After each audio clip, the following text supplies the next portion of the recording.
Revelations 20, the 1,000 years.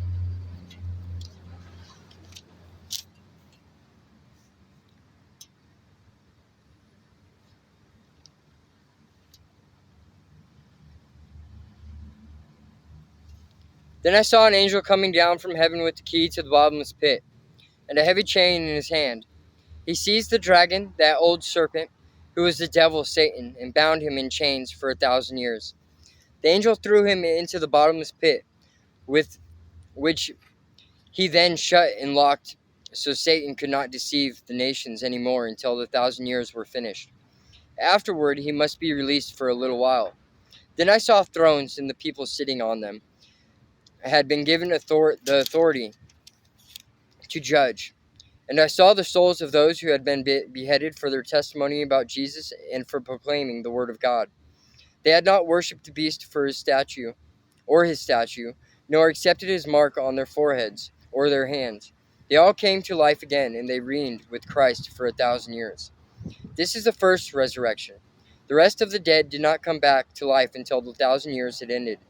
Blessed and holy are those who share in the first resurrection. For them the second death holds no power, but they will be priests of God and of Christ, and will reign with him 1,000 years. The defeat of Satan. When the 1,000 years comes to an end, Satan will be let out of his prison. He will go out to deceive the nations, called Gog and Magog. In every corner of the earth he will gather them together for battle, a mighty army as numerous as sand along the seashore.